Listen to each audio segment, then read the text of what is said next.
আসসালামু আলাইকুম and very good evening all of you. আজকে আমরা আশা করেছিলাম 100 জন, বাট আলহামদুলিল্লাহ 100 জনই জয়েন করছে, বিকজ 100 জনের বেশি লিমিটেশন মানে আমাদের সুযোগও নাই। তো সেই অর্থে আলহামদুলিল্লাহ আই এম ভেরি হ্যাপি যে আপনারা এটাতে জয়েন করছেন এবং আপনাদেরকে ওয়েলকাম করি। আমরা নিশ্চয়ই আপনারা খেয়াল করে থাকবেন যে এর ভিতরে হারুন বা অন্যরাই বলবে যে আজকে আমরা যে ফ্রি ওয়ার্কশপটা করছি, এরকম ওয়ার্কশপ আমরা আরো করব হয়তো, কিন্তু আমরা একটা অন্টারপ্রেনিউরশিপ ডেভেলপমেন্ট ইনস্টিটিউশন হিসেবে, হ্যাঁ, আমরা আপনারা যারা পার্টিসিপেন্ট, মে আই রিকোয়েস্ট যে আপনারা কাইন্ডলি, যেহেতু বাসায় আছেন, আত্মীয় স্বজন থাকবে, আজকে ফ্রাইডে, তো দেখা যাবে যে সাউন্ড ইন্টারাপশন হচ্ছে এবং আমরা যে 100 জন পার্টিসিপেন্ট আছি প্রত্যেকেরই কিন্তু ডিস্টারবেন্স ক্রিয়েট করবেন। সো কাইন্ডলি মিউট থাকবেন, হ্যাঁ। কেউ আনমিউটেড হলে আপনি এই জারিফ অথবা সাজেদুল, যদি কেউ আনমিউট হয়ে শব্দ ক্রিয়েট করে ওনাকে ওই সময় আপনি ওখান থেকে রিমুভ করে দিবেন, হ্যাঁ। কারণ এটা জি স্যার। যেহেতু ওয়ার্কশপ, অনেকে আমরা কন্ট্রোল করতে পারবো না আদারওয়াইজ, হ্যাঁ। যিনি আনমিউটেড হয়ে শব্দ ক্রিয়েট করবেন সঙ্গে সঙ্গে উইদাউট এনি কোশ্চেন তাকে ড্রপ করে দিবেন, হ্যাঁ প্লিজ। তাহলে আমরা শিওর হয়তো স্যার। এটা, জি। তো যেটা বলছিলাম যে এখন এই শুক্রবারে আমরা বসছি, একটু আগে আমি জাস্ট 7:15 থেকে 8:30 পর্যন্ত একটা সেশন নিলাম, cost optimization. It was a very interactive session. তো আমরা এইরকম ভাবে অন্টারপ্রেনিউরশিপ ডেভেলপমেন্ট ইনিশিয়েটিভ, আমার সঙ্গে কো প্রেজেন্টার হিসেবে আমার খুবই মানে খুবই ক্লোজ বাডিজ আমাদের এসিএস কামাল সাহেব আছেন, উনি ব্যাংকার। সুহমদ আলামিন ভাই, আমরা কাজ করি অলমোস্ট, ধরেন আমার পরিচিতি বা একসাথে কাজ করি 21-22 বছর। এর বাইরে আমার ঢাকা ইউনিভার্সিটির যে আমরা মাস্টার্স করেছি, masters in international trade and business, সেইখানের বেশ কিছু কলিগ এবং আমি শিওর না যে কারা কারা জয়েন করছেন, যারা জয়েন করছেন তারা বিজনেস এবং এই এরিয়াতে সপরিচিত এবং ভালো করছেন। সো ওনারাও হয়তো কথা বলবেন, স্পেশালি দু একজন। আমি প্রথম স্লটটা নিচ্ছি। আমি হয়তো রাফলি আমার আমার আমার ধারণা 20-25 মিনিটে কথা বলবো, এরপরে কামাল সাহেব কথা বলবেন এবং শুভমোহাম্মদ আলামিন ভাই। এর ভিতরে ভিতরে আপনারা কোশ্চেন করতে পারবেন, বাট কোশ্চেনের একটা শর্ত হচ্ছে definitely 100 audience is too high এবং প্রত্যেকে আমাদের পরিচিত না। এই কোর্সের মাধ্যমেই মানে এই ওয়ার্কশপের মাধ্যমে অনেক সাথে পরিচিত হচ্ছি।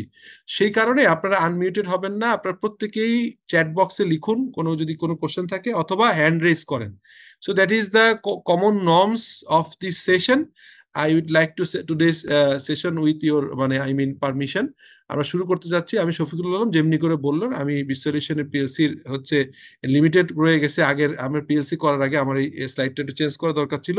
আমরা এখন পিএলসি কোম্পানি এবং যেমনটি বললো যে আমরা এবার রাষ্ট্রীয় যে 4টা পদক থাকে সর্বোচ্চ, 5টা ইনফ্যাক্ট ব্যবসার জন্য। একটা হচ্ছে মিনিস্ট্রি অফ কমার্সের একটা অ্যাওয়ার্ড থাকে, এটা সরি এক্সপোর্ট এক্সেলেন্স অ্যাওয়ার্ড। আর মিনিস্ট্রি অফ আপনার হচ্ছে ইন্ডাস্ট্রিজের আন্ডারে 4টা অ্যাওয়ার্ড থাকে বিজনেসের সবচেয়ে বেশি। একটা সিআইপি, তারপর হচ্ছে বঙ্গবন্ধু অ্যাওয়ার্ড, একটা হচ্ছে রাষ্ট্রপতি অ্যাওয়ার্ড, আর একটা হচ্ছে প্রোডাক্টিভিটি অ্যাওয়ার্ড। আলহামদুলিল্লাহ আপনাদের জেনে খুশি হবেন ইনশাল্লাহ, আমরা বিসলিউশন পিএলসি এবার হচ্ছে রাষ্ট্রপতি অ্যাওয়ার্ডের ক্যাটাগরিতে আইটি এবং আইটি এনেবল সার্ভিস এবং বিজনেস স্ট্র্যাটেজি এবং বিজনেস ট্রেনিং ইনস্টিটিউট হিসেবে আমাদেরকে তারা নমিনেট করেছে। আগামী 23 তারিখে ইনশাল্লাহ এই পদকটা মানে এবং একটা মানে সিআইপি স্ট্যাটাসের একটা রিকগনিশন, সেটি হচ্ছে আগামী 23 তারিখে ইনশাল্লাহ হবে। এখানে আপনাদের দোয়া আমি হয়তো এটাকে রিসিভ করব on behalf of this solution, যেহেতু আমি এটা চেয়ারম্যান হিসেবে কাজ করছি। তো this is a basic information. আমাদের মূলত আমাদের অন্টারপ্রেন হিসেবে যেতে গেলে কতগুলো বিগ কোশ্চেন আমার কাছে মনে হয় যে আমরা কেন ব্যবসা করব, কেন, এই কেনটা খুঁজতে হবে। সাইমন সিনিক নামে গ্লোবাল একজন ট্রেনার আছেন, উনি খুব কস্টলি ট্রেনার। ওনার একটা আছে স্টার্ট উইথ ওয়াই, এটা বই, আমি একটা বুক রিভিউ করেছিলাম। যদি সম্ভব হয় জারিফ অথবা আমরা যারা আছি এই গ্রুপে স্টার্ট উইথ ওয়াই বইটার একটা সামারি করা ছিল আমার, আমি ইউটিউব চ্যানেল থেকে খুঁজে বের করে দিব, আপনারা বা আমি যে কেউ এটা দিয়ে দিব। এটা একটু নোট রেখেন যে এটা আমাদেরকে দিতে হবে, স্টার্ট উইথ ওয়াই বইটার হচ্ছে বুক সামারি।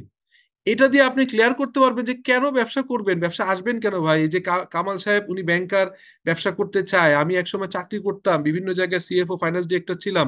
কেন আমি অন্টারপ্রেনিয়রশিপ করে একটা সিএ ফার্ম করলাম, যেটা প্রোপাইটারশিপ ছিল এখন পার্টনারশিপ হয়েছে। কেন করব, কেন বিস সলিউশন পিএলসি করেছি, কেন চার্টার্ড ফাইন্যান্সিয়াল অফিসার লিমিটেড করেছি, কেন বিস ক্যারিয়ার করেছি, কেন এডিউ টিভি করেছি, কেন আমরা সিটিটিআই এর পারমিশন নিলাম, আপনার হচ্ছে যে এডুকেশন মিনিস্ট্রি এবং হচ্ছে বাংলাদেশ টেকনিক্যাল এডুকেশন বোর্ড থেকে কেন করলাম, এই কেনটা যদি ক্লিয়ার না থাকে তাহলে আসলে আপনারা বেশি দূর আগাতে পারবেন না। পারপাস না জানলে আসলেই আগানো সম্ভব নয়, এটা আমি আমি বলছি এবং গ্লোবাল রিসার্চ তাই বলছে।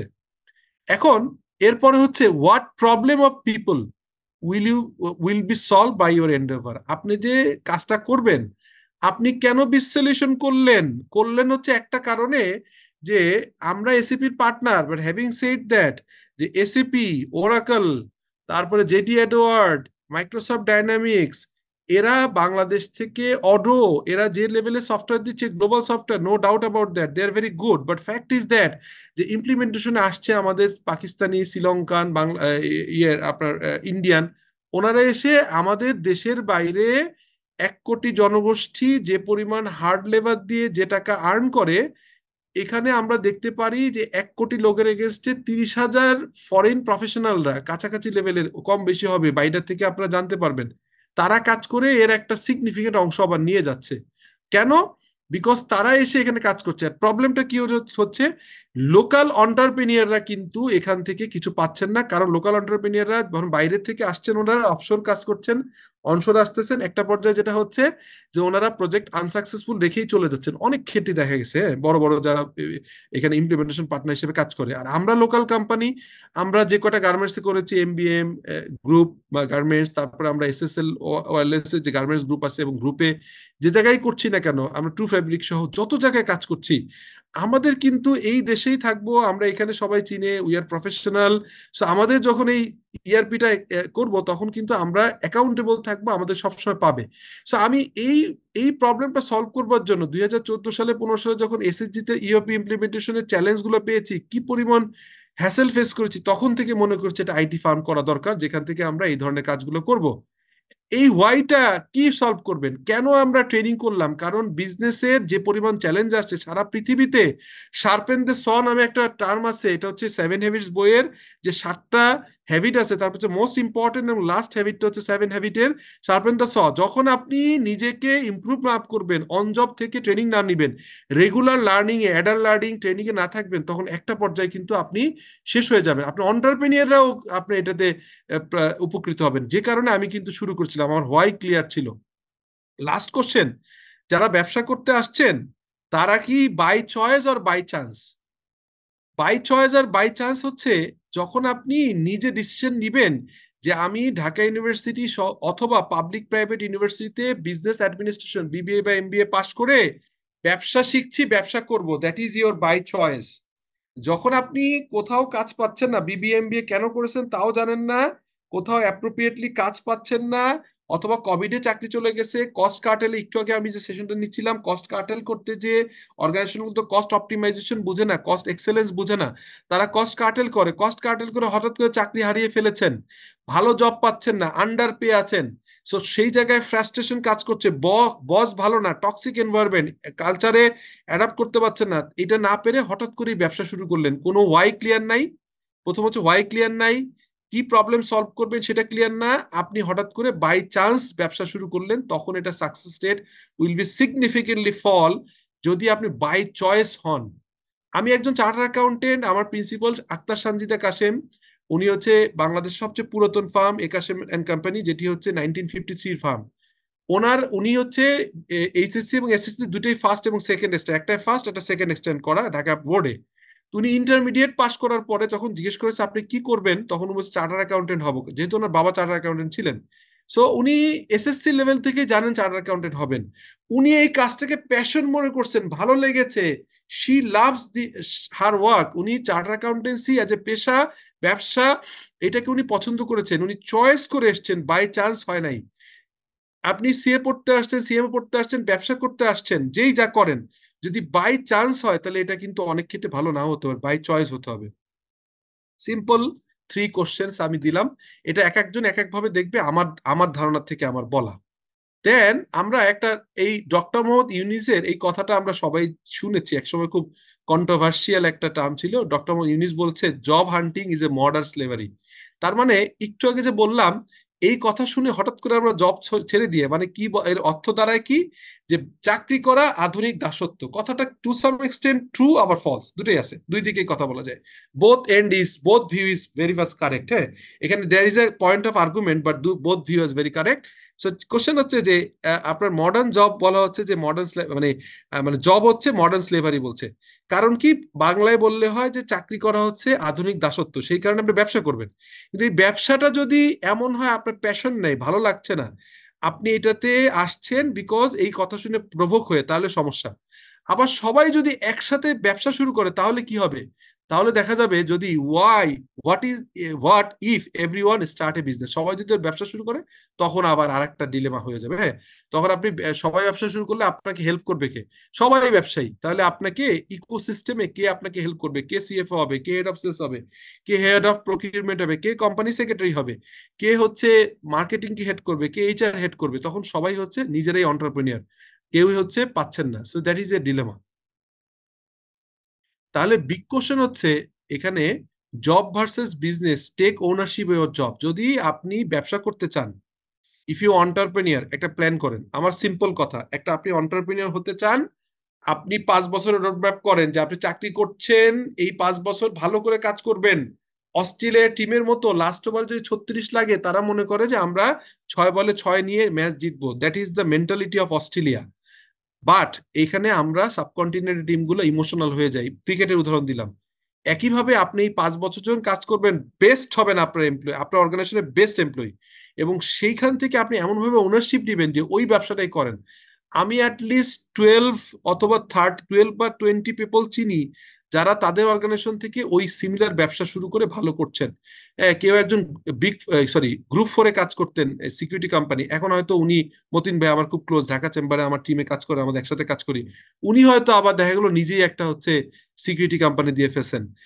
কেউ হয়তো সিএ ফার্মে কাজ করতেন as a manager, as a director, উনি নিজে চার্টার অ্যাকাউন্টেন্সি ফার্ম দিয়েছেন। কেউ আইটি ফার্মে কাজ করতেন, একটা ছেলে মাজার আছে, ও ই জেনারেশনে কাজ করতো, এখন আইটি ব্যবসা নিজে শুরু করেছে। কিন্তু কোশ্চেন হচ্ছে যে আপনি যখন কাজ করবেন, আপনি you are very loyal, very honest, আপনি ওখানে কাজ করবেন, কিন্তু আপনি ওনারশিপ দিয়ে কাজ করবেন, পরে আপনি কিন্তু ফাইনালি একসময় নিজে করতে পারবেন, বরকত আসবে। ঠিক আছে? সো এখন এই টার্মটার নাম হচ্ছে ফেক ইট আনটিল বা টিল ইউ মেক ইট। যতদিন পর্যন্ত আপনি নিজে অন্টারপ্রেনিয়ার না হচ্ছেন। আমার ব্যক্তিগত লাইফের শেয়ার করি, আমি কল্লোলে হেড অফ ফাইন্যান্স ছিলাম, সিএফও ছিলাম, ফাইন্যান্স ডিরেক্টর, ওনাদের একটা কোম্পানির বোর্ড অফ ডিরেক্টর ছিলাম, নমিনেটেড ডিরেক্টর, এখনো আছি। সিন্স 2010 ওনারা 10-11-এ কোম্পানিটা অ্যাকোয়ার করে আমাকে নিয়েছিল, এখনো আছি। সুপারস্টারে কাজ করেছি, কখনোই মনে হয়নি আমি জব করেছি, যে কারণে তাদের সমস্ত মেজর ডিসিশন মেকিং এর মেইন ওয়ান অফ দ্য কি রিসোর্স, কি ডিসিশন মেকারের ভিতরে আমি ছিলাম। যদি টপ 3 টায়ার যারা হচ্ছে স্ট্র্যাটেজিক ম্যানেজমেন্ট ডিসিশন নিয়েছে সুপারস্টার গ্রুপে 2014 থেকে 2020 পর্যন্ত, এখানে আমি কিন্তু ওয়ান অফ দ্য তিনজনের একজন ছিলাম। ওয়াই? বিকজ আমি এখানে মনে হয়েছে আমি ওনার, আমি এখানে ফাইন্যান্স ডিরেক্টর না, আমি বোর্ড অফ ডিরেক্টর না, আমি এখানে সরাসরি ওনার। সো এই যে মানসিকতা, এই কারণে কিন্তু আমার অন্টারপ্রেনিরশিপ তৈরি হয়েছে। এটা আমার ব্যক্তিগত উদাহরণটা বললাম। সো ওনারশিপ নিবেন। এখানে একটা ছোট্ট এক্সাম্পল দিতে পারি, নাসার। আপনারা হয়তো আগে যে সেশনগুলো জয়েন করছেন, তারা জানেন নাসায় একদিন নাসার সিইও এমডি তার ওয়াশরুমে গিয়েছেন। ওয়াশরুমে যে একটা জেনিটর যিনি পরিষ্কার করেন, ওনাকে বলছে যে ভাই তুমি কি কাজ করো, মানে এমনি ফান করার জন্য জিজ্ঞেস করছে। উনি কি অ্যান্সার করেছিল? কেউ বলতে পারবেন? হাত তুলতে পারেন। নাসার নাসার ওই যে জেনিটর, উনি কি কোশ্চেন করেছিলেন? Shahin Alam, MD Shahin Alam, please please unmute yourself sir, and. আসসালামু আলাইকুম স্যার। এই স্যার তখন বলেছিল যে আমি প্লেনটাকে মানে রকেটটাকে চাঁদের দেশে যাওয়ার জন্য হেল্প করতেছি, মানে কন্ট্রিবিউট করতেছি মাইসেলফ। উনি বলেছিলেন যে আমি আসলে আমাদের যে মানে মহাকাশ যে লোকজন যায়, তারা আমরা নাসার থেকে যে আমরা মঙ্গল গ্রহে বা আমরা চাঁদে লোক পাঠাই। তো একজন জেনিটর এটা বলছে, মানে কি তার কন্ট্রিবিউশন। উনি যদি টয়লেটটা ক্লিন না রাখতো, উনি যদি স্লিপারি হয়ে যেত, কয়েকজন আহত হয়ে নিহত হয়ে যেতে পারতো। মানে প্রত্যেকটা ইকোসিস্টেমের প্রত্যেকে ইম্পর্টেন্ট। সো এই ওনারশিপ, এইটা ছিল আমার ওভারঅল একটা ধারণা আপনাদের সম্পর্কে। এবার আমরা আসি যে অন্টারপ্রেনিয়রশিপের একটা মজার ঘটনা আছে, সেটা হচ্ছে যে অন্টারপ্রেনিয়রশিপ যে করব, এটা কিভাবে শুরু করব, কি হবে, এই জিনিসটাও আমাদের জানা জরুরি। যেহেতু আজকে একটা বলতে পারেন যে সিনেমা থাকে না, সিনেমার একটা ধরেন এটাকে বলে হচ্ছে যে টিজার বলে। হ্যাঁ, আপনারা তো এই কোর্সটায় আসবেন বা আসবেন না, আপনারা বিজনেস করবেন, আমার সাথে যোগাযোগ করতে পারেন, হোয়াটসঅ্যাপ গ্রুপে অ্যাক্টিভ থাকতে পারেন, এখান থেকে এই যে আমরা হোয়াটসঅ্যাপ গ্রুপে 225 জন আছি, এখান থেকেও তো ইকোসিস্টেম দাঁড়াতে পারে, কি ব্যবসা করছেন এখান থেকে একজন আরেকজন হেল্প করতে পারে। অন্টারপ্রেনিয়রশিপ বা শিল্প উদ্যোগকে বলা হয় business with innovative and uncertainty, business always risk taking. যখন জব ছেড়ে সিএ ফার্ম করলাম তখন আমার মনে হয়েছে যে প্রতি মাসে যে 2.5-3 লাখ টাকা ফিক্স খরচ হবে, বেতন পেতাম 10-12 লাখ টাকা লেটসে, সেখান থেকে ফিক্স খরচ কাভার করে ইনকাম করতে হবে, হুইচ ওয়াজ ভেরি চ্যালেঞ্জিং এক সময়। এখন ঈদের সময় আপনি কিছু মনে করেন না, ঈদের সময় খুব আনন্দ লাগতো যে 8-10 দিন ছুটি হয়ে যাচ্ছে, বোনাস পেয়ে গেছি অনেকগুলো টাকা, মাশাল্লাহ আলহামদুলিল্লাহ গুড। এখন কাজ করে যে সিএ ফার্ম আইটি ফার্মের যে শতখানেক লোক কাজ করে, 100 জন টিচাররা আছেন অনেকে, প্রত্যেকের টাকাটা, টিচাররা আছেন 30-40 জন, এমপ্লয়ি আছে, তাদের টোটাল বেতন বোনাস বা তাদের পেমেন্ট সবগুলো ক্লিয়ার করার পরে লম্বা ছুটি হয়ে গেলে রেভিনিউ ইম্প্যাক্ট পড়বে কিনা, এই ধরনের চিন্তা এখন কাজ করে। কিছু মনে করে না, আমার টিমের এরা আছে, আগে ছুটি পেলে আনন্দ পেতাম, এখন ছুটি পেলে ভালো লাগে, কিন্তু কোশ্চেন হচ্ছে এর সঙ্গে এটাও কাজ করে যে একটা মাসে যদি অনেকদিন ছুটি থাকে তাহলে ওরা যে টার্গেট ভাগ করে প্রতিদিনের, সেই টার্গেটের কিছুটা শর্টেজ পড়ে যায়। এটা নিশ্চয়ই তারা জানে, আমার কলিগরা এখানে আছে, এই চ্যালেঞ্জগুলো আমরা এজ এ অন্টারপ্রেনিয়র আসে। সো ইনোভেটিভ হইতে হবে, সঙ্গে সঙ্গে আনসার্টেনিটি থাকবে। আপনি ব্যবসা করতে গেলে মূলত যে কাজগুলো করতে পারেন সেটা হচ্ছে ট্রেডিং করতে পারেন, উৎপাদন, সেবা সহায়ক প্রতিষ্ঠান হিসেবে করতে পারেন সার্ভিস, আর এটা হচ্ছে ট্রেডিং করতে পারেন, ম্যানুফ্যাকচারিং করতে পারেন, আর সেবা, অথবা ব্যবসা সহকারী প্রতিষ্ঠান, যেমন হচ্ছে আপনার এই যে উবার, তারপর হচ্ছে যে আমরা এখন হচ্ছে কি করেছি আমরা নগদ, এই ধরনের ব্যবসা হইতে পারে। ডাইরেক্ট আপনি ম্যানুফ্যাকচারিং ট্রেডিং করতে পারেন, মানে যেটাকে মার্চেন্ডাইজিং বলে, সার্ভিস হতে পারে, অথবা ব্যবসার সহায়ক প্রতিষ্ঠান লাইক বিসলিউশন। বিসলিউশন সার্ভিস একই সঙ্গে সঙ্গে বিজনেসের starting from the company Inception, কোম্পানির নেম ক্লিয়ারেন্স থেকে শুরু করে আপনার এটার কোম্পানি ফরমেশন, ট্যাক্স ভ্যাট নিয়ে কাজ করার থেকে শুরু করে software implementation, annual RJSC return, annual VAT return, monthly VAT return, monthly tax return, annual tax return, এই ধরনের সমস্ত কাজ করে থাকি। নেম ক্লিয়ারেন্স, ডোমেইন নেয়া, আপনার ট্রেডমার্ক করা, পেটেন্ট করা, কপিরাইট করা, ব্যবসায় যা যা লাগে সমস্ত সার্ভিস একটা জায়গায় দিচ্ছি। We are supporting business, we are promoting business, ঠিক আছে। আর একটা ভাগে হয় হচ্ছে ব্যবসা, লাভজনক ব্যবসা, যেটা মোস্ট অফ দ্য কোম্পানি, আর অলাভজনক কিছু উদ্যোগ থাকে, মানে ব্যবসা থাকে আর সেবা বা উদ্যোগ থাকে। কিরকম? যেটা হচ্ছে ভলান্টারি, আপনার ধরেন সেবা, যেমন Abdur Rahim Memorial trust superstar গ্রুপের আমরা একটা উদ্যোগ করেছিলাম যে 500 লোককে ডেইলি, প্রতিদিন আমরা ফ্রি খাওয়াই, কোনো ফ্রি আমরা খাবার ডেলিভারি করি, অথবা আমরা সারা বাংলাদেশে 150 পানির কল, পানির ডিপ টিউবওয়েল এস্টাবলিশ করেছি, এখন 200-300 হয়ে যাবে। আমি যেহেতু এখন রেগুলার সুযোগ হয় না ওদের সাথে ইন্টারাকশনে, 200-র উপরে হয়ে যেতে পারে ডিপ টিউবওয়েল করেছে, আমি জানতাম 100-র উপরে ছিল 1-2 বছর আগে, আমি নট নাম্বারটা শিওর না, এই ধরনের কাজ করে। আর ব্যবসার ফর্মে এসে আবার ব্যবসা করতে পারেন এক মালিকানা কারবার, অংশীদারি ফার্ম। অংশীদারি ফার্ম হচ্ছে রেজিস্টার্ড উইথ আরজেসি, আনরেজিস্টার্ড থাকে। আর আমরা অংশীদারি ফার্মকে আমরা বলি আনলিমিটেড লাইবিলিটি পার্টনারশিপ। এখন নতুন করে একটা আইন আসছে বাংলাদেশে, ইন্ডিয়াতে 2008 সালে আসছে, এটার নাম হচ্ছে লিমিটেড লাইবিলিটি পার্টনারশিপ, এলএলপি। আজকে টার্মগুলো শুনেন, হ্যাঁ লিমিটেড, জি আজকে টার্মগুলো শুনে রাখেন, এটার উপরে ডিটেইল হবে তখন জানবেন। আজকে কিন্তু যিনি, এই যে তসলিমা আক্তার, এটাকে ডিলিট করে দেন, ওনাকে, এই যে তসলিমা আক্তার বাহিনী যে আরেকবার আনমিউটেড হয়, ওনাকে আপনি এখান থেকে ক্লাস থেকে সরিয়ে দিবেন, উনি অন্য কথা বলছে, ক্লাস শুনছেন না, ফ্রি ক্লাস দেখে উনি গুরুত্ব দিচ্ছেন না, উনি বুঝতেছেন না যে কি ডেলিভারি আমি করছি, আমরা করছি। Thank you. সো এটা হলো অংশীদারি ফার্ম, এখনকার যে ফর্মে বাংলাদেশে আছে 1932 যে পার্টনারশিপ অ্যাক্ট, এখানে যে আনলিমিটেড লাইবিলিটি থাকে। আর লিমিটেড লাইবিলিটি নিয়ে ব্যবসা হচ্ছে private limited company, public limited কোম্পানিও একই ফর্মে, সমবায় সমিতি। এর সঙ্গে আরেকটা আসছে ওপিসি 1% কোম্পানি, এটা হচ্ছে যে নতুন আসছে, এটাও ধারণা আপনারা পাবেন। সো লাভজনক প্রতিষ্ঠানের ভিতরে সমবায় সমিতির মাধ্যমে করতে পারে, পিএলসি, যেটা যেমন বিশ্বলিউশন পিএলসি, একসময় তো আমরা লিস্টিং এ যাব স্মল ক্যাপে বা চেষ্টা করছি, সো আপাতত পিএলসি, এর আগে প্রাইভেট ছিল। সো এক মালিকানা পার্টনারশিপ, যেটাকে অংশীদারি কারবার বলে, প্রাইভেট, ওপিসি, পিএলসি এবং সমবায় সমিতি, এর মাধ্যমেই মানে লাভজনক প্রতিষ্ঠানগুলো হতে পারে। অলাভজনক প্রতিষ্ঠানগুলো হয় private limited company, foundation, trust, সেবা প্রতিষ্ঠান। ঠিক আছে, এটা আমি কিন্তু লিগাল ফ্রেমওয়ার্ক বলছি। আমাদের মার্কেটিং এক্সপার্ট লোকজন হয়তো মার্কেটিং নিয়ে কথা বলবে, ঢাকা ইউনিভার্সিটি আমার ব্যাচমেট মাহতাব যখন কথা বলবো হয়তো মার্কেটিং নিয়ে কিছু কথা বলবে, আজকে হয়তো কতটা পারবে আমরা জানি না, যেহেতু প্ল্যানিংটা হচ্ছে যে অনেক বড়, ইচ্ছা আপনার অনেক বড়, যে অন্টারপ্রেনিয়রশিপ নিয়ে আমরা একটা লং টার্ম কোর্স ডেভেলপ করেছি। কিন্তু সেটার আজকে তো একটা আমরা আলোচনার ভিতরে আছি তো। অলাভজনক প্রতিষ্ঠান কি হতে প্রাইভেট কোম্পানির মাধ্যমে হচ্ছে অলাভজনক প্রতিষ্ঠান হতে পারে, যেমন কোম্পানি অ্যাক্টের 29 সেকশন অনুযায়ী কিন্তু কোম্পানি অ্যাক্টের মাধ্যমে আপনি লিমিটেড বাই গ্যারান্টি দিয়ে আপনি কিন্তু অলাভজনক প্রতিষ্ঠান করতে পারেন। ফাউন্ডেশন, ট্রাস্ট, অ্যাসোসিয়েশন, স্বেচ্ছাসেবী প্রতিষ্ঠান এভাবে করতে পারেন। So this is the form. Sole ট্রেডারশিপের ব্যবসা করা খুব ইজি। আমি লিগ্যাল ফ্রেমওয়ার্ক বলছি, এরপরে ধরেন মার্কেটিং একটা পার্ট থাকবে, প্রোডাকশন থাকবে, সেগুলো নিয়ে আমরা পরে কথা বলবো। আজকে লিগ্যাল কনসেপচুয়াল ফ্রেমওয়ার্ক নিয়ে কথা বলছি। ব্যক্তি মালিকানা করতে গেলে ট্রেড লাইসেন্স, ব্যাংক অ্যাকাউন্ট এবং ব্যবসার ধরন বুঝে ট্রেড লাইসেন্স নিলেই হবে, এটা আপনার সার্টিফিকেট। ব্যবসার ধরন বসে আরো কিছু লাইসেন্স, যদি আপনি ধরেন প্রোপাইটারশিপ, কিন্তু আপনি যদি ধরেন সিএনজি বা গ্যাস নিয়ে কাজ করবেন তখন এক্সক্লুসিভের পারমিশন নিতে হবে। যদি আপনি ওষুধের, আপনি ট্রেডালাইজ, আপনি হচ্ছে প্রোপাইটারশিপ বাট ওষুধ ব্যবসা করবেন, তখন নার্কোটিক্স এর পারমিশন নিতে হবে। সো রিলেটেড কিছু। বাট আপনি যদি নর্মাল দোকানদার হন বা একটা ব্যবসা করেন বা আপনি অনলাইনে ব্যবসা করছেন, ট্রেড লাইসেন্স, ব্যাংক অ্যাকাউন্ট করে you can start your own business. এটা হচ্ছে সোল ট্রেডারশিপ বা প্রোপাইটারশিপ। পার্টনারশিপ যেটা হয়, পার্টনারশিপের আমাদের দেশের আইনে হচ্ছে একাধিক সদস্য থাকতে হয়, কমপক্ষে 2 জন, ম্যাক্সিমাম 20 জন নিয়ে, এবং ব্যাংকিং এর জন্য 10 জন নিয়ে এই কাজটা করা যায়। রেজিস্ট্রেশন নিবন্ধিত হইতে পারে, অননুমোদিত, অলরেডি বলেছি। এটা চলে হচ্ছে 1932 সালের। পার্টনারশিপ ফার্ম নেম ক্লিয়ারেন্স নিতে হয়, যদি রেজিস্ট্রেশন নিতে হয়, ফার্মের নিবন্ধন সংক্রান্ত বিবৃতি স্টেটমেন্ট তৈরি করতে হয়, অংশীদারদের চুক্তি 400 টাকার নন জুডিশিয়াল স্ট্যাম্পে আমরা এটা চুক্তি করতে হয়। এগুলো ডিটেইল পাবেন, এখন আমি জাস্ট খুব ইজিলি বলে যাচ্ছি। এলাকা ভেদে ট্রেড লাইসেন্স বা অনুমতি নিতে হয়, ব্যাংক অ্যাকাউন্ট করতে হয়, এবং আদার ব্যবসা করতে গেলে এই 3টা কমন, নিচের 3টা কমন। এটা হচ্ছে অংশীদারি বা পার্টনারশিপ ব্যবসার কাজ। ওপিসি যখন করবেন, একজন ব্যক্তি এবং কৃত্রিম হতে পারবে না, অর্থাৎ একটা ওপিসি কিন্তু একটা কোম্পানি আর একটা ওপিসি ক্রিয়েট করতে পারবে না। একটা একটা ওপিসি করতে গেলে একজন ব্যক্তিকে ওপিসি করতে হবে।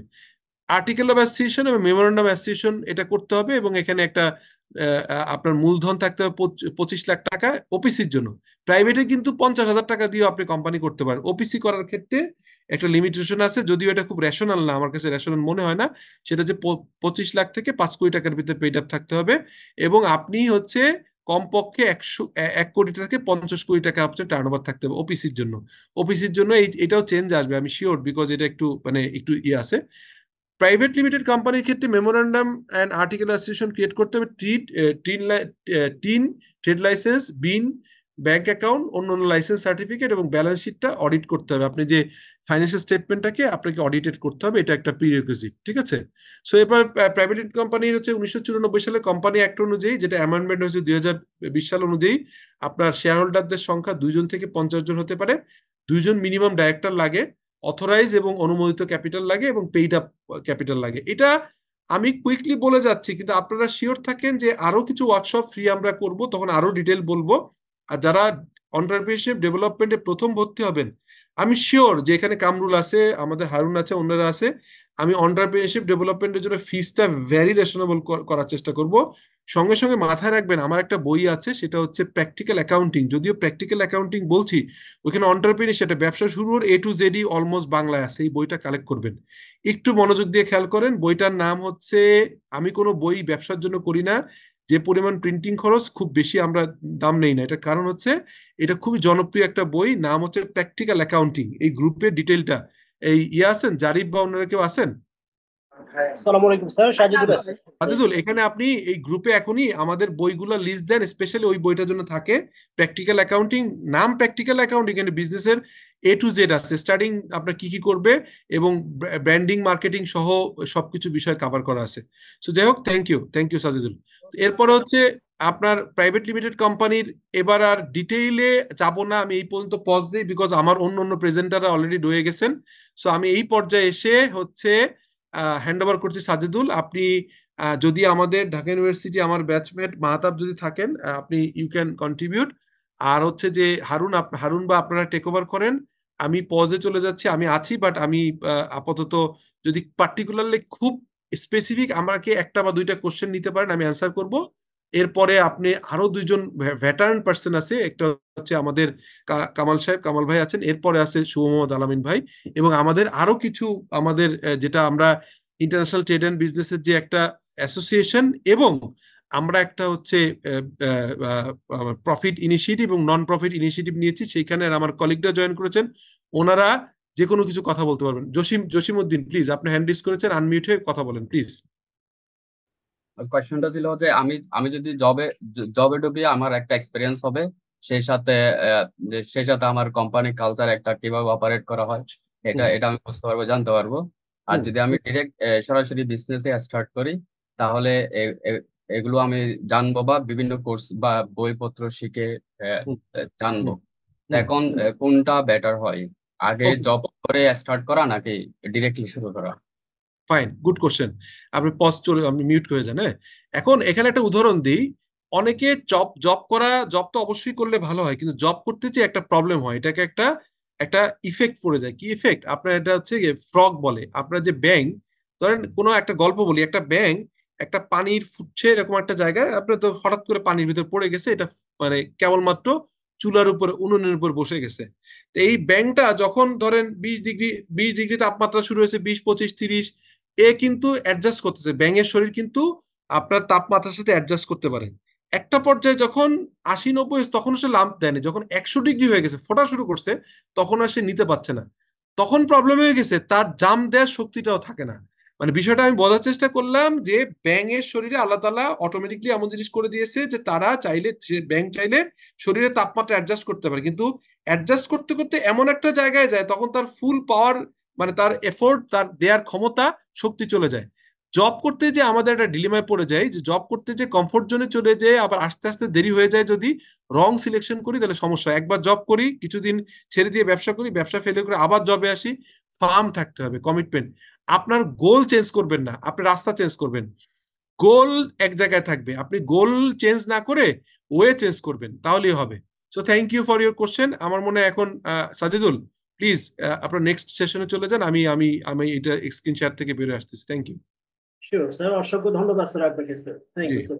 আচ্ছা, প্রথমে ধন্যবাদ জানাচ্ছি আমি মোহাম্মদ শফিকুল আলম স্যারকে, যিনি একাধারে LLB, chartered accountant, chartered secretary, cost and management accountant. I feel proud of you. এবং স্যারকে সবসময় আমি রেসপেক্ট করি মন থেকে, এবং দোয়া করি আল্লাহ যেন সুস্থ সুন্দর উন্নত দীর্ঘ জীবনের অধিকারী করেন। আমি অত্যন্ত মূল্যবান ইয়াটা আমি আপনাদের সাথে শেয়ার করতে চাচ্ছি। God way, secret science of success. আমরা সবাই বলি যে গুড ওয়ে, গুড ওয়ে। আসলে গুড ওয়ে তো অবশ্যই, বাট গড ওয়েটা কি, এটা আজকে আমরা একটু জানবো। আমি মোহাম্মদ কামাল উদ্দিন, বিজনেস কোচ কামাল উদ্দিন নামে পরিচিতি পাইতে চাই। Charter secretary, PhD researcher, banking professional, investor. অত্যন্ত গুরুত্বপূর্ণ একটা স্লাইড প্রেজেন্ট করতে যাচ্ছি। Fasten your seat belt. যারা এন্টারপ্রেনার আছেন, যারা উদ্যোক্তা আছেন, আমি প্রথমেই বলে দিচ্ছি আপনার সিট বেল্টটা খুব শক্ত করে বাঁধুন। কেন সিট বেল্টটা শক্ত করে বাঁধতে বললাম? কারণ উদ্যোক্তা জার্নি অনেক কঠিন জার্নি। আপনি যখন প্লেনে ওঠেন, তখন দেখবেন সবসময় আয়সা সামনে থেকে বলবে আপনাকে, প্লেনের ক্রু, যে আপনার সিট বেল্টটা খুব শক্ত করে বাঁধুন। কারণ কি, আপনি অনেক উপরে উঠতে যাচ্ছেন, যেখানে আপনার সিট বেল্টটা খুব শক্ত করে বাঁধা খুবই প্রয়োজন। তো এন্টারপ্রেনার্স জার্নিটা ইজ ভেরি টাফ। এন্টারপ্রেনার্স জার্নিটা খুবই টাফ। সো এই এন্টারপ্রেনার্স জার্নিতে আপনারা আসছেন, আপনার সিট বেল্টটা একটু শক্ত করে বাঁধুন। So be very careful and fasten your seat belt. তারপরে আমি প্রথমে যে সিট বেল্টটা বাঁধার পরে যে জিনিসটা আমি বলবো আপনাদেরকে, ইগনোরেন্স ডেট। ইগনোরেন্স ডেটটা অত্যন্ত গুরুত্বপূর্ণ। আমি আমার জীবনের কাহিনী থেকে বলছি। আমি এই পর্যন্ত প্রায় 9টা বিজনেস করেছি এবং প্রত্যেকটা ফেইলিং। আমি 2 কোটি টাকার মতো লস করেছি।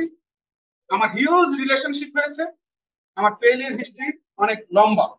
এখন সাকসেস হিস্ট্রি চলে আসবে আমার।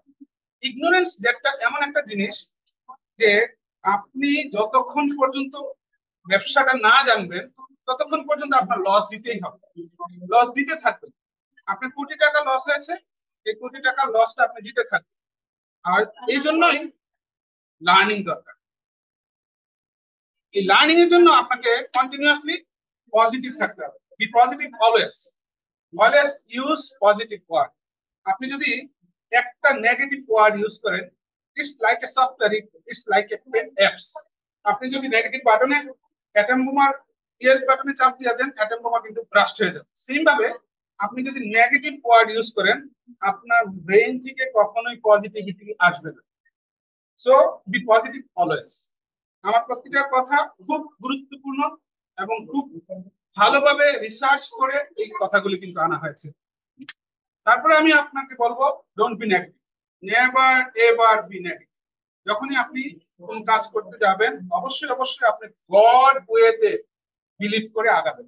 গড ওয়ে এমন একটা জিনিস, গড যে আছে এটা আমরা বিলিভ করি বলে কিন্তু আমরা জান্নাত জাহান্নাম বিশ্বাস করি। সেম ভাবে আমরা জানি যে আমাদের মৃত্যু হবে, কিন্তু আমরা জানি না কখন হবে। সো আমরা হোপলেস হব না কখনো। Don't be negative, always positive word use করো। Be committed, be committed. আমরা সবসময় কমিটেড থাকবো। এখানে আমি একটা এক্সাম্পল দিতে চাই। আমাদের প্রিয় নবী মুহাম্মদ সাল্লাল্লাহু আলাইহি ওয়াসাল্লাম তার জীবদ্দশায় এমন একটা পর্যায়ে আসছিলেন যে পর্যায়ে তার সকল শেল্টার চলে গেছিল। সর্বশেষ যে শেল্টার ছিল তার চাচা আবু তালেব মক্কার কুরাইশ লিডার ছিল। তো তার কাছে মক্কার মুশরিকরা আসলো যে তোমার চাচা তো মৃত্যু সজ্জায়, আপনি তো মৃত্যু সজ্জায় লিডার, তো আপনার ভাইস্তার সাথে আমাদের বিষয়টা সুরাহা করে দেন। কিভাবে সুরাহা করব? বলে যে ও যা চায় আমরা তাই দিব। ও যদি মক্কার রাজত্ব চায় আমরা মক্কার রাজত্ব দিব। ও যদি মানে সবচেয়ে ধনসম্পদশালী হতে চায় সবচেয়ে ধনসম্পদশালী করে দিব। ও যদি মক্কার সবচেয়ে সুন্দরী নারী বিয়ে করতে চায় আমরা তাকে সবচেয়ে সুন্দরী নারী বিয়ে দিব। সবকিছু যা চাই সবই দিব।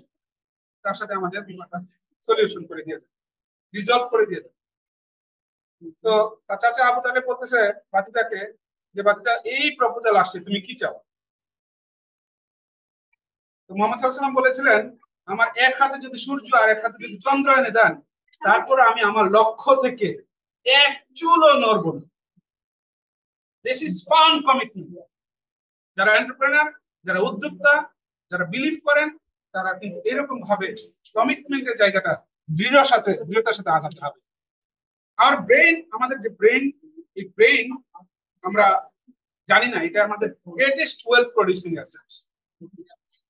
আমরা অনেকেই জানি না মাটির নিচে যে ব্রেন আছে, মাটির নিচে যত খনিজ সম্পদ আছে তার চেয়ে বেশি মূল্যবান হলো আমাদের ব্রেন। এই ব্রেনকে আমরা বের করতে হবে, এই ব্রেনকে আমরা অ্যাক্টিভ রাখতে হবে, ব্রেনকে আমরা পজিটিভ নিউজ দিতে হবে, এই ব্রেনকে আমরা ফোকাস করতে হবে, ব্রেনকে আমরা সাকসেসফুল করতে হবে। এই ব্রেনকে ইউটিলাইজ করে আমরা সাকসেসফুল করতে হবে। এরপরে আমি যে অত্যন্ত মূল্যবান একটা জিনিস শেয়ার করবো, অত্যন্ত মূল্যবান স্লাইড শেয়ার করবো, যেটা হলো focus. Life is all about focus. সত্যিকার অর্থে যদি ফোকাস না থাকে আপনি এলোমেলো ভাবে এদিক সেদিক ঘোরাফেরা করবেন, জীবন কেটে যাবে, সময় কেটে যাবে, অর্থ, সময়, শ্রম, মেধা সবকিছু খরচ হবে, কিন্তু আপনি আপনার কাঙ্ক্ষিত লক্ষ্যে পৌঁছাতে পারবেন না। এন্টারপ্রেনার্স জার্নি, এন্টারপ্রেনাররা আমাদের দেশে এই জন্যই মায়ের দোয়া নিয়ে তারা মাঠে নেমে পড়ে, কিছু জানে না, বুঝে না, মায়ের দোয়া দিয়ে মনে করে তারা সফল হবে। আসলে মায়ের দোয়া দিয়ে সফল হওয়া যায় না। মায়ের দোয়ার সাথে আপনার ব্রেন লাগবে, মাইন্ড লাগবে, আপনার লার্নিং লাগবে, আপনার এনথুসিয়াজম লাগবে, আপনার ফোকাস লাগবে। So be focus always. We focus on negative aspects of the things. আমরা অনেক সময় প্রায় সময় দেখা যায় যে আমরা নেগেটিভ জিনিসের উপর ফোকাস করি। আসলে প্রত্যেকটা জিনিসের দুটো সাইড আছে, পজিটিভ এবং নেগেটিভ। আল্লাহ সুবহানাহু ওয়া তাআলা পবিত্র কোরআনে বলে দিয়েছেন যে প্রত্যেকটা জিনিস আমি জোড়ায় জোড়ায় সৃষ্টি করেছি। প্রত্যেকটা জিনিসেরই দুইটা সাইড আছে, হেডস এবং টেল দুইটা সাইড আছে। তো focus on positive things. There is nothing in the universe that has one thing. Order to do anything exist, it has to have two sides. It has to have two sides. Focus, manufacturers belief. Manufacturers belief ফোকাসটাকে, এই যখন আমরা focus করি কোনো কিছু তখন বিলিফটাকে manufacture করি। So focus on belief. বিলিফটা কি? বিলিফ দুটো সাইড আছে, কয়েন প্রতিটা জিনিসের যেমন দুটো সাইড আছে, ফেইথ এন্ড ডাউট। বিলিফটা দুটা, এখানে ডাউটের ডাবল ইউ পড়ে গেছে। আজকে এই স্লাইডটা আমি রেডি করছিলাম যে এন্টারপ্রেনারদের জন্য, তো এখানে তাড়াহুড়ো করতে করতে B U B O U BT হবে।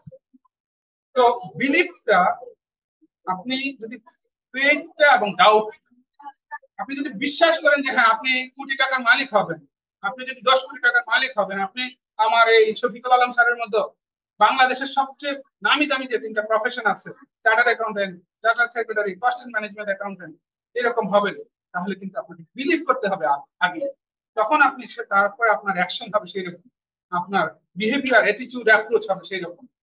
ডাউট যদি থাকে, এই ডাউটটাই আপনাকে ধ্বংস করে দেবে।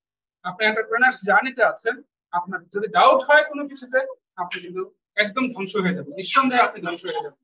So don't be confused, don't be doubt, be believe, be faith on yourself. Most people think that faith is belief and doubt is the opposite of belief. So both are belief. Doubt একটা belief, faith একটা belief. So আপনাকে কিন্তু সাহস সঞ্চয় করতে হবে। আমি প্রথমেই বলেছি যে fasten your seat belt. আপনি এন্টারপ্রেনার্স জার্নিতে আছেন, আপনি বিলিফকে কঠিন ভাবে, আপনি যে হ্যাঁ আপনি কোটি টাকার মালিক হবেন, 100 কোটি টাকার মালিক হবেন, 1000 কোটি টাকার মালিক হবেন, আপনি বিলিভ করেন। বিলিভ করতে টাকা পয়সা লাগে, জাস্ট বিলিভ করেন। এখন আমাকে অনেকে প্রশ্ন করতে পারেন যে স্যার আমি তো বিলিভ করলাম আমার কাছে 100 কোটি টাকা আছে, কিন্তু গাড়ি কিনতে গেলে তো আমার কাছে কোনো টাকা নেই। আসলে আপনাকে বিলিভ করতে বলেছি, তারপরে টাকা কিভাবে আসে দেখে ফিলিং। তারপরে আমি অত্যন্ত গুরুত্বপূর্ণ একটা জিনিস স্লাইডটা শেয়ার করবো আপনাদের সাথে, feeling. Feeling, two types of feeling.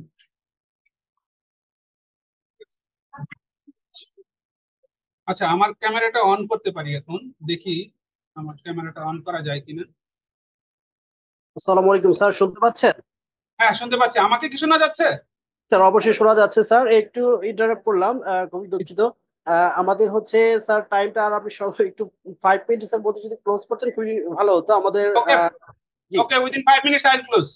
ঠিক ঠিক sure। ঠিক আছে।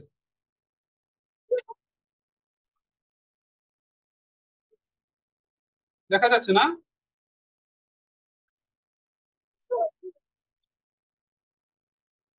জি স্যার দেখা যাচ্ছে, please. Feeling, two types of feelings আছে, ফিলিং অফ অ্যান্টিসিপেশন এবং ফিলিং অফ অ্যাংজাইটি। আপনি আপনি যদি ফিল করেন, আপনি আশাবাদীদের দলে থাকবেন। আর যদি আপনি মানে বিশ্বাস না করেন, আমি এখানে দুটো নিয়ে আসছি। Feeling of anticipation, focusing on positive belief creates a feeling on my heart, creates anticipation, আমাকে আশাবাদী করে দেবে, আমি আশাবাদী হই যে আমি পারবো। Feeling of anxiety, focusing on negative belief creates different feelings on heart, calling anxiety আমাকে। তারপরে আমি আরেকটা টাইপ হচ্ছে যাই, feelings of anticipation, feeling of anxiety আমি বললাম। সোর্স অফ পাওয়ার আমি যদি বলি, ফিলিং অফ অ্যান্টিসিপেশন, আমি যখন আশাবাদী হব, আমি আসলে creates energy to complete any task, যে কোনো কাজ আমি সম্পন্ন করতে পারবো। ইম্পসিবল ইজ পসিবল, সত্যিকার অর্থে। আর সোর্স অফ প্রোক্রাস্টিনেশন আমি যদি বলি, প্রোক্রাস্টিনেশন আসলে ফিলিং অফ অ্যাংজাইটি। এই আমরা আমাদের মধ্যে প্রত্যেকের মধ্যে ফিলিং অফ অ্যাংজাইটি আছে। কালকে করবো স্যার, পরশু করবো স্যার, ঠিক আছে স্যার, হোমওয়ার্ক দিলে করবে না, যে কোনো আমার এই কাজটাই দেখা যাবে যে বছরের পর বছর পরে আছে, করা হচ্ছে, অথচ এটা টু ডু লিস্টে ছিল আজকে। সো এই প্রোক্রাস্টিনেশন আমাদেরকে কি করে, অ্যাংজাইটি তৈরি করে। অ্যাংজাইটি কি করে, পাওয়ারলেস করে দেয়, আমাকে পাওয়ারলেস করে দেয়। আমার এনার্জি থাকে না, আমার মানে ড্রিমটা আসলে এই ড্রিমটা চুরি করে নিয়ে যায়। Anxiety looks like a fear. এই যে এখন আপনার যে মোমেন্টামে আছেন, আমরা যদি এখন বলি যে আপনি যে মোমেন্টামে আছেন, when you don't have any financial momentum, making money feel very difficult, sometimes impossible. But if you don't have financial momentum, money making easy, একদম ইজি। মোমেন্টামটা ধরে রাখতে হবে। শুধু এই মোমেন্টামটা ধরে রাখার জন্য আমাদেরকে অ্যাটেনশন দিতে হবে কোথায়, আমাদের আলটিমেট অ্যাটেনশনটা হবে আমাদের আলটিমেট অ্যাসেটস। অ্যাটেনশনটাই আমাদের আলটিমেট অ্যাসেটস।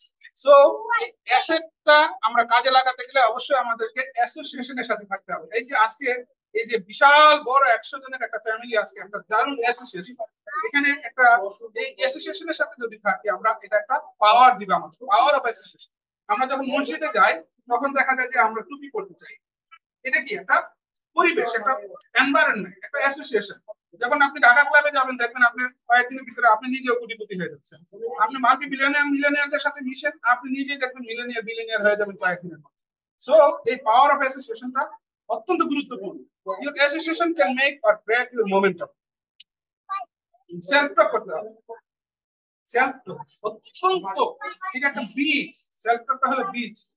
এই বীজটা যখন বপন করবেন, আপনি নিশ্চয়ই আম গাছের বীজ লাগিয়ে পেঁপে খাইতে চাইবেন না। আপনি যদি পেঁপে খাইতে চান, পেঁপে গাছের বীজ লাগাতে হবে। এই যে সেলফ টক, সেলফ টকটা অত্যন্ত গুরুত্বপূর্ণ। তো আমরা এই সেলফ টকটাকে প্রতিনিয়ত নার্সিং করি। আমি কি হতে চাই, আমি কি বিলিভ করছি, আমার মোমেন্টটা কি, এই জিনিসগুলি অত্যন্ত গুরুত্বপূর্ণ জিনিস। আমি যদি মানে পেঁপে খাইতে চাই, তাহলে পেঁপে গাছের বীজ লাগাতে হবে। আমার নিজের সাথে নিজের তক করতে হবে। You become your conversation. Conversation come from information. Information we take from association. So এই অ্যাসোসিয়েশনের সাথে থাকেন ইনশাআল্লাহ। এবং এই অ্যাসোসিয়েশনে থাকলে কি হবে, আপনার চেঞ্জ আসবে। You cannot change the people around you, but you can change the people around you. Read it again and again. অত্যন্ত দামি কথা, বারবার পড়ার মতো, বারবার পড়ে তারপর মাথায় ঢুকাতে হবে। You cannot change the people around you, but you can change the people around you. যারা নেগেটিভ পিপল আছে তাদেরকে দূরে সরাই দিতে হবে, একদম বাউন্ডারি দিয়ে দিতে হবে। যারা ভাইরাসদেরকে দূরে সরাই দিতে হবে। আপনি ওয়েল প্রোটেক্টেড, আপনি পজিটিভ পিপলদের সাথে থাকতে হবে। So association important. Poor people think. Poor people কি করে? The purpose of money is buying stuff. Poor people কিছু খাবার দাবার, কিছু পোশাক আশাক, টাকা খাওয়া, এগুলোর জন্য তারা থিঙ্কিং করে। Poor people মানি এই জন্যই থিঙ্কিং করে, পারপাস অফ মানি থিঙ্কিং করে এরকম ভাবে। আর রিচ পিপলরা কি করে? The purpose of money is making more money. 100 কোটি টাকা আছে, আগামী বছর 200 কোটি টাকার মালিক। 200 কোটি টাকা আছে, আগামী বছর 400 কোটি টাকার মালিক। সো poor people thinking একরকম, রিচ পিপল থিঙ্কিং আরেক রকম। এই জন্য আমরা time versus money, rich people value time more than মানি।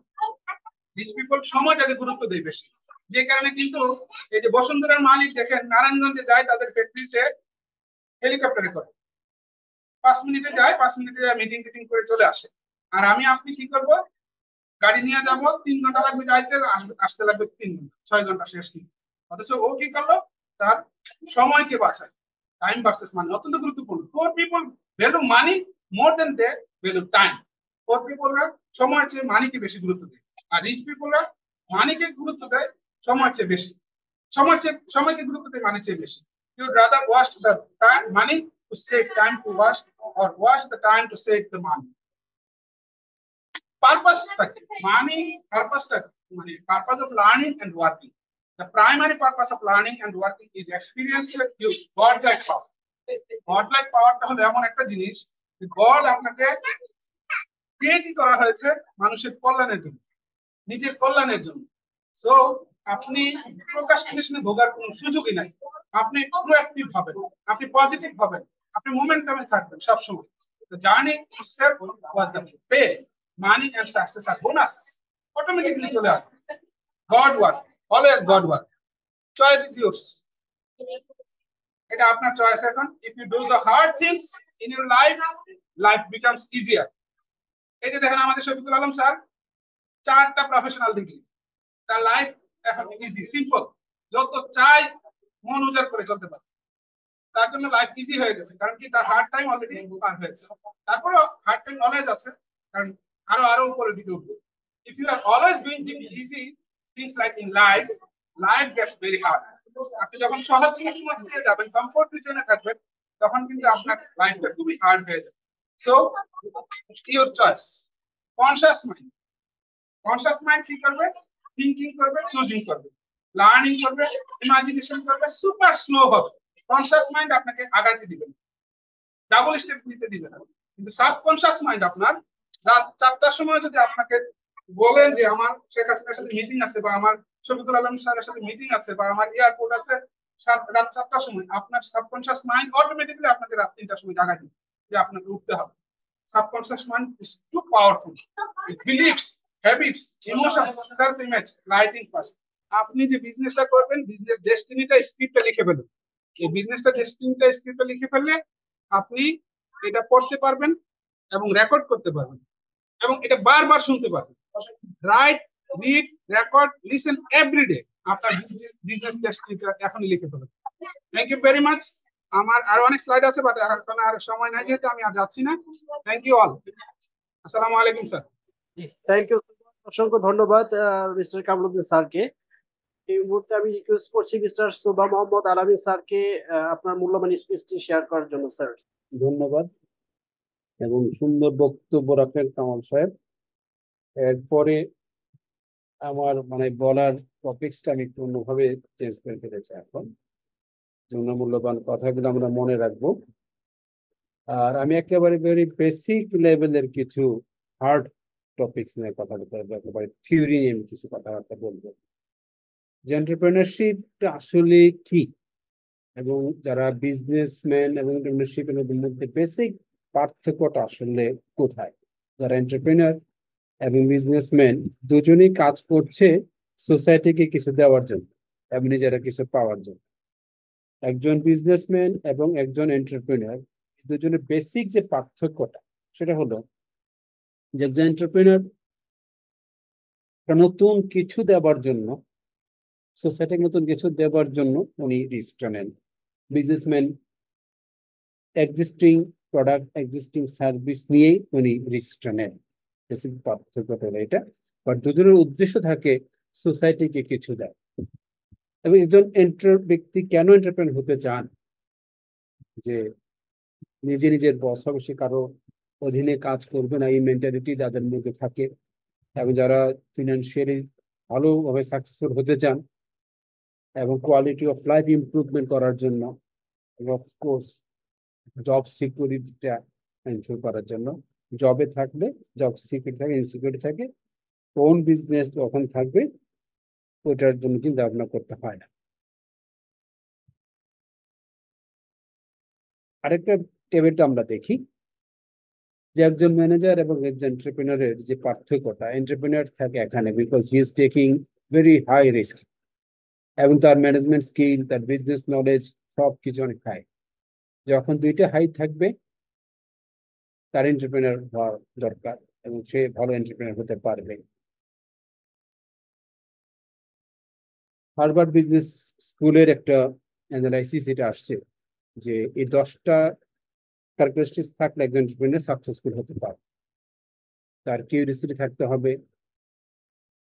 এবং নতুন নতুন কাজ এক্সপেরিমেন্ট করার ইচ্ছা থাকতে হবে। Adaptability, decisiveness, self awareness, risk tolerance, comfort with failure, persistence, innovative thinking and long term focus is very very important. খুব দ্রুত সাকসেস না আসলে হতাশ হওয়া যাবে না, আমাদেরকে লং টার্ম ফোকাসটা থাকতে হবে এবং ফেলিওরের সাথে কমফোর্ট থাকতে হবে, যে আমাদের মেনে নিতে হবে আমি একাধিকবার ফেল হতে পারি, হতাশ হওয়ার কোনো সুযোগ নাই। মূল কথায় আমরা আসি যে বিজনেস বলতে আমরা আসলে কি বুঝি। Very important definition.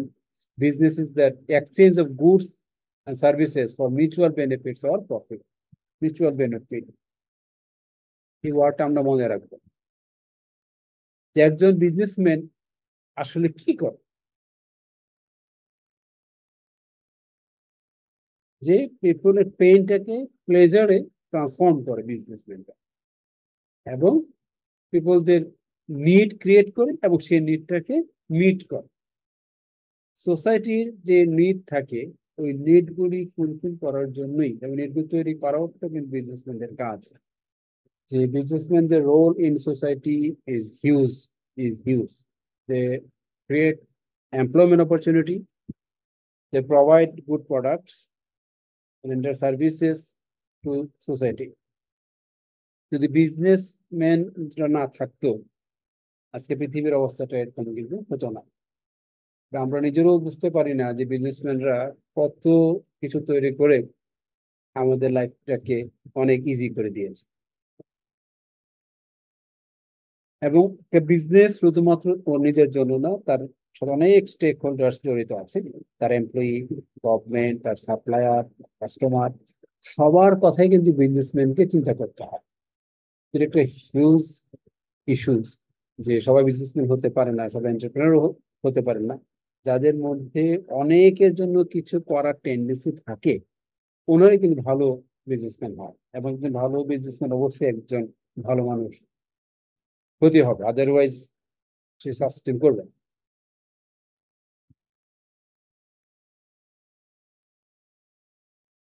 যেহেতু টাইম কম,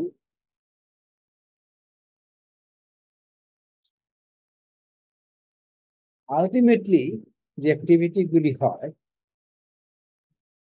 যদি এটা ম্যানুফ্যাকচারিং কোনো কনসার্ন হয়, ওরা ইনপুট কিনে বিভিন্ন প্রসেসের মাধ্যমে তৈরি করে সেটা বিক্রি করে, এবং এই ইনপুট কালেকশন এবং এটাকে প্রসেস করার জন্য কিছু খরচ হয়। এই রেভিনিউ অ্যান্ড এক্সপেন্ডিচারের যে ডিফারেন্স, সেটি হবে প্রফিট অথবা লস। যদি রেভিনিউ বেশি হয় খরচের চাইতে, তাহলে তার প্রফিট হবে, আর উল্টা হলে তার লস হয়। এখন একজন বিজনেসম্যান উনি বিজনেস করে to fulfil this two objectives, one is profitability, one is liquidity. সহজ কথায় বললে তার ক্যাশ দরকার, ক্যাশ বাড়ানোর জন্য এবং প্রফিট বাড়ানোর জন্য, দুইটাই ইম্পর্টেন্ট। যদি প্রফিটেবল না হয়, সে ক্যাশ রিচ হতে পারবে না। আবার শুধুমাত্র ক্যাশ রিচ হলে এটা হতে পারে তাকে প্রফিটও করতে হবে, so that he can sustain in long run. এখন একদিন বিজনেস যখন শুরু করবে, তার মাথায় কিন্তু এই দুইটা অবজেক্টিভ অবশ্যই থাকতে হবে। পাশাপাশি তার যে দায়িত্ব আছে টু সোসাইটি, ওটা ভুলে গেলে হবে না।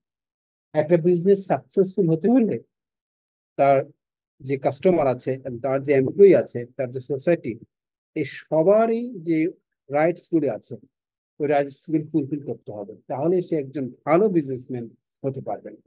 আর যেহেতু একজন এন্টারপ্রেনার নতুন কিছু নিয়ে আসবে, তার মূল উদ্দেশ্য থাকে সে সোসাইটিকে, সে ওয়ার্ল্ডকে কিছু দিতে চায়, এবং এই দেওয়ার মাধ্যমে সে আর্ন করতে চায়। শুধুমাত্র যেন তেন উপায়ে টাকা আর্ন করাটা এন্টারপ্রেনারশিপ স্কিল না, এন্টারপ্রেনারশিপ স্পিরিট না, এবং বিজনেস স্পিরিট না। সোসাইটিকে কিছু দিবে, তার বিনিময়ে সে কিছু নিবে। এই ফিলোসফিটা মাথায় রেখেই আমাদের এগোতে হবে। World-class companies know their profitability by product, customer, that is market segment, এবং geographically. World-class companies, ওরা প্রফিটেবিলিটি জানে তার প্রোডাক্টের, তার কাস্টমারের, এবং কোন এরিয়াতে কি পরিমাণ প্রফিট আসছে। আমরা যারা নতুন বিজনেস যারা শুরু করব, আমাদের আগে থেকে এস্টিমেট করতে হবে, জানতে হবে আমি যে প্রোডাক্টটা নিয়ে আসছি অথবা যে সার্ভিসটা নিয়ে আসছি, এই সার্ভিসগুলো অথবা প্রোডাক্টগুলোর মধ্যে কোনটা বেশি প্রফিট জেনারেট করবে, কোন কাস্টমাররা আমাকে বেশি প্রফিট দেবে, কোন এলাকা থেকে আমার বেশি প্রফিট আমার আসবে। এইসব অ্যানালাইসিস করে যদি জানা থাকে, তাহলে আমাদের বিজনেস স্ট্র্যাটেজিগুলি তৈরি করাটা আমার জন্য অনেক সহজ হবে। আদারওয়াইজ আমরা কিন্তু বারবার থ্রু ট্রায়াল এন্ড এরর মাধ্যমে আমরা এগোতে পারবো, কিন্তু তার চেয়ে বেটার হয় আমরা সময়টা বাঁচাতে পারবো যদি আমরা বিজনেস শুরু করার আগেই আমাদের একটা রিসার্চ থাকে, যেখানে আমরা জানতে পারবো যে কোন প্রোডাক্ট অথবা সার্ভিস গ্রুপ আমাদেরকে বেশি প্রফিট দিবে, কোন কাস্টমার গ্রুপের কাছ থেকে বেশি প্রফিট করতে পারবো, এবং কোন এলাকা থেকে আমি বেশি প্রফিট করতে পারবো। পাশাপাশি আমাদের ম্যানেজমেন্টের যে বেসিক স্কিল গুলা, এটা আমাদের জানা থাকতেই হবে, আদারওয়াইজ আমি ভালো এন্টারপ্রেনার হতে পারবো না। এবং ওয়ার্ল্ডের যে কোনো বিজনেস সেক্টরে ম্যানেজমেন্টের ফাংশন চারটাই: planning and decision making, organizing, leading এবং কন্ট্রোলিং। এবং পৃথিবীর যে কোনো অর্গানাইজেশনের জন্য এই ম্যানেজমেন্ট ফাংশন করার জন্য এই চারটা রিসোর্স দরকার: human resource, financial resource, physical resource and information resources. এই রিসোর্স গুলিকে ইউজ করে through this activities we can achieve hour goal efficiently এবং ইফেক্টিভলি। একটা সাকসেসফুল ম্যানেজমেন্ট হবে তখনই যখন এই রিসোর্স গুলি ইউজটা কম হবে, আমি এখানে রিসোর্স গুলো অপচয় করবো না, এবং এইসব ফাংশন গুলো ইফেক্টিভলি করবো, তখন আমাদের বিজনেসের রেজাল্ট আমরা এফিশিয়েন্টলি আমরা পাবো। এফিশিয়েন্টলি বলতে আমরা বুঝবো যে রিসোর্স ইউজটা কম ইনপুট দিয়ে বেশি আউটপুট পাওয়া। আর এফেক্টিভলি বলবো আমরা যে টার্গেট করেছি টার্গেটটা অ্যাচিভ করতে পারা হলো এফেক্টিভনেস। প্রথমত আমরা দেখতে হবে আমরা এফেক্টিভ কিনা, তারপর আমরা দেখবো আমরা এফিশিয়েন্ট কিনা। প্রথমে আমরা এফিসিয়েন্সির দিকে নজর দিলে হবে না, আমাদের প্রথম নজর দিতে হবে এফেক্টিভনেস, মানে আমাদের যে টার্গেট যেটা আমরা সেট করলাম ওই টার্গেটটা অ্যাচিভ করার দিকে আমাদের নজর দিতে হবে। টার্গেটকে অ্যাচিভ করতে হবে, দেন আমাদের দেখতে হবে যে আমরা কত এফিসিয়েন্টলি আমাদের টার্গেট আমরা অ্যাচিভ করতে পারি। এখানে আমরা কোনো ধরনের অপচয় করলাম কিনা, কোনো রিসোর্স আমরা এক্সেসিভ ইউজ করেছি কিনা। যে 4টা রিসোর্স কথা আমরা বলেছি, আমার হিউম্যান রিসোর্স, আমার ফিনান্সিয়াল রিসোর্স, আমার ফিজিক্যাল রিসোর্স, এন্ড আমার ইনফরমেশন রিসোর্সেস। বিভিন্ন ফাংশন থাকে আমাদের একটা বিজনেস চালাতে গেলে, marketing and sales, supply chain, accounting and finance and human resources. প্রত্যেকটা ফাংশন যেন এফেক্টিভলি কাজ করে এবং এফিশিয়েন্ট ওয়েতে করে, সেটা আমাদের মাথায় রাখতে হবে।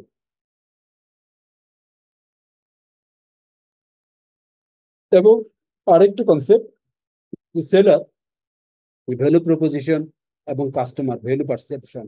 আমরা যে প্রোডাক্ট অথবা সার্ভিস দিচ্ছি এটার যে ভ্যালু আমরা ভাবছি যারা সেলার, কাস্টমারের ভ্যালু পারসেপশনটা কি? সে কি ভাবছে যে আমি যা চেয়েছি তাই পাচ্ছি, অথবা আমাকে ওভার প্রাইস করা হচ্ছে কিনা, প্রাইসটা বেশি নিচ্ছে কিনা? এই ধরনের পারসেপশন যদি গ্যাপ থাকে তাহলে কিন্তু ডিজায়ার্ড রেজাল্টটা আসবে। Always try to fix the price of any product. আমি যেটা প্রোডাক্ট আর সার্ভিসটা অফার করছি, এই প্রাইস ফিক্সেশন করার সময় আমার কস্টের চাইতে বেশি ভাবতে হবে যে কাস্টমাররা এই প্রাইসটা কিভাবে নিবে। যেমন আমরা বেসিক সেল ফোনের ক্ষেত্রে আমরা দেখি যে সমস্ত কাজ আমরা করি কথা বলার জন্য, টেক্সটিং করার জন্য, একটা বেসিক নর্মাল স্মার্টফোনের প্রাইস এবং একটা ভালো আইফোন অথবা স্যামসাং এর প্রাইস কিন্তু অনেক আকাশ পাতাল পার্থক্য।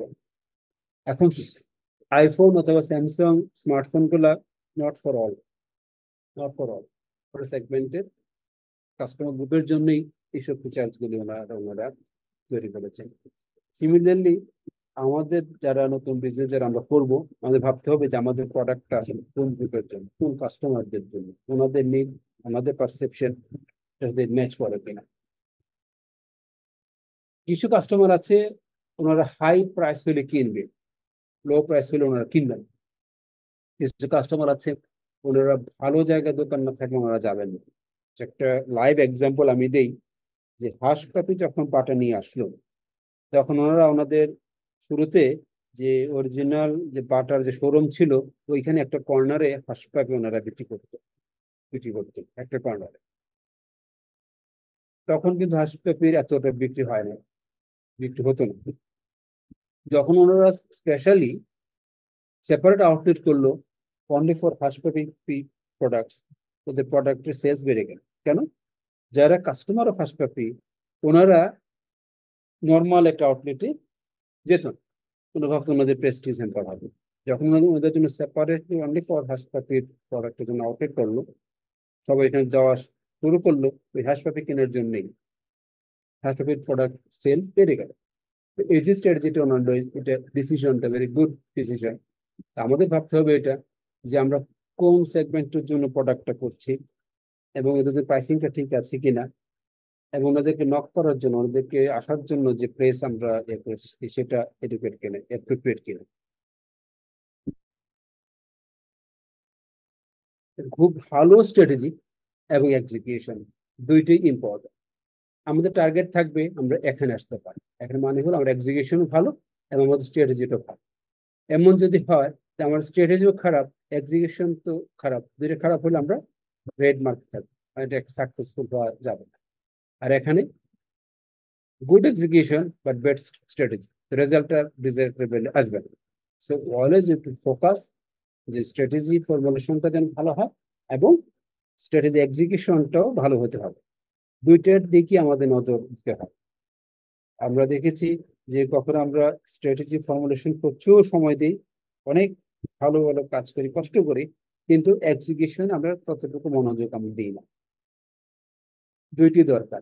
তখন স্ট্র্যাটেজি ফেল করে আমরা মনে করি স্ট্র্যাটেজিটা ভুল ছিল, অ্যাকচুয়ালি এক্সিকিউশনটা রং ছিল। দুইটাই প্যারালালি চলতে হবে, যে স্ট্র্যাটেজি ফর্মুলেশনটা যেমন ভালো হতে হবে, সিমিলারলি এক্সিকিউশনটাও ভালো হতে হবে।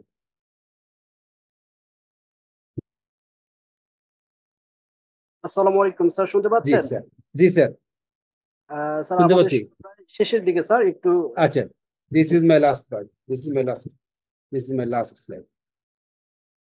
বিজনেস করার আগে, বিজনেস শুরু করবো আমরা, শুরু করার পর আমাদের দেখতে হবে যে আমাদের কোন প্রোডাক্টটা আমাদের বেশি কন্ট্রিবিউশন দিচ্ছে, কোন কাস্টমার গ্রুপ, কোন মার্কেট থেকে, এবং বিজনেস করার জন্য রিয়েল কস্ট সেটা জানতে হবে, এবং কম্পিটিশন কি করছে, কম্পিটিশনকে কিল করার জন্য কোন প্রোডাক্ট আমাদের আছে কিনা, অফকোর্স আমাদের প্রফিটেবিলিটি এনশিওর করার জন্য আমাদের প্রোডাক্ট কস্ট এবং সার্ভিস কস্ট আমাদের ভালোভাবে জানতে হবে।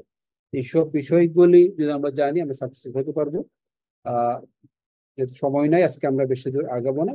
ইন ফিউচার সুযোগ হলে আমরা প্রত্যেকটা বিষয় ইন ডেপথ আরো কথা বলবো ইনশাআল্লাহ। আপনার সবাই ভালো থাকবেন। আসসালামু আলাইকুম। Thank you so much sir, অসংখ্য ধন্যবাদ আজকে জয়েন করার জন্য এই সেশনটিতে। সো এখন আমি রিকোয়েস্ট করছি আমাদের special guest mister M Mahbubur Rahman স্যারকে আপনার মূল্যবান স্পিচ দেওয়ার জন্য। জি, আসসালামু আলাইকুম। আমি অলরেডি ইতিমধ্যে আপনারা চমৎকার ভাবে বুঝিয়ে দিলেন যে আসলে একজন ফাউন্ডার বা এন্টারপ্রেনার কিভাবে তার ফরমেশনটা করতে পারে, তার মাইন্ডসেটটা কি হতে পারে এবং স্ট্র্যাটেজি কিভাবে হতে পারে। তো আমি ছোট্ট করে একটু এখানে মার্কেটিং কিছু ব্যাপার সবাইকে আসলে ইনভলভ করতে চাই, যেহেতু মার্কেটিং একটা ইম্পর্টেন্ট টার্ম। আর আমাদের এখন সব দিক থেকে ডিজিটাল মার্কেটিং শুনছে সব ফাউন্ডাররা, এন্টারপ্রেনার এবং স্টার্ট আপ যারা বিজনেস করতে আসে। তো এখানে এখন খুব একটা জনপ্রিয় টার্ম হচ্ছে যে গ্রোথ হ্যাকিং মার্কেটিং। যে একজন নতুন ব্যবসায়ী বা একজন উদ্যোক্তা যখন ব্যবসা করতে আসে, তার মাথায় চিন্তা থাকে যে আমি প্রথমেই কেন মার্কেটিং এ ইনভেস্ট করব, আর যে ইনভেস্টমেন্টটাতে আমি যাব এখানে আমি 1 টাকা ইনভেস্ট করে কত টাকা রিটার্ন পাবো। তা আমরা যে টার্মটা ইউজ করি গ্রোথ হ্যাকিং মার্কেটিং, ইউজুয়ালি এখানে যেটা করা হয় সেটা হচ্ছে যে আপনি প্রথম দিকেই যখন আপনি একটা ব্যবসা শুরু করেন, আপনার শুরুতেই হয়তো আপনার ইনভেস্টমেন্ট অনেক কম থাকে। তো সেক্ষেত্রেই একজন যে ফাউন্ডার বা একজন উদ্যোক্তা, সে চিন্তা করে যে কিভাবে এই গ্রোথটাকে হ্যাকিং করে আনা যায়, খুব দ্রুত এটাকে সবার কাছে পৌঁছানো যায়। যেমন ইউজুয়ালি যেটা হয় যে ম্যাথমেটিক্যাল গ্রোথ, যে আমি 1 টাকা ইনভেস্ট করবো, আমার যে ডিটারমাইন যে 1 টাকা রিটার্ন সেটা আসবে। কিন্তু এখানে আসে এক্সপোনেনশিয়াল গ্রোথ, যে জ্যামিতিক হারে বাড়ে। 1 টাকা ইনভেস্ট করবো, 2 টাকা, 4 টাকা, 8 টাকা, এইভাবে এক্সপোনেনশিয়াল হারে কিভাবে বাড়াতে পারি, এটাকেই বলে আসলে গ্রোথ হ্যাকিং মার্কেটিং। এবং একজন গ্রোথ হ্যাকারকে অবশ্যই এটাকে ডিজিটালি বেশি বায়াস হয়। তারা তারা চিন্তা করে যে কিভাবে ডিজিটাল মার্কেটিং করে এটাকে তার যে এক্সপেক্টেড টার্গেট মার্কেট সেখানে সে নিয়ে যেতে পারে। তো এটাই আমরা বলছিলাম যে এখানে যারা নতুন উদ্যোক্তা হচ্ছেন বা যারা এখানে একাত্ম হয়েছেন একটা চমৎকার গ্রুপে, এটা একটা আসলে চমৎকার প্ল্যাটফর্ম আমরা এখানে পাচ্ছি। এখানে যদি আমরা সবাই এখানে যে ইউনিটের কথা বলা হয়েছে, এখানে থাকলে আমরা সামনে আরো নতুন নতুন স্ট্র্যাটেজি জানতে পারবো, সেখানে আমরা এই ডিজিটাল মার্কেটিং কনসেপ্ট গুলো নিয়ে আলাপ করবো।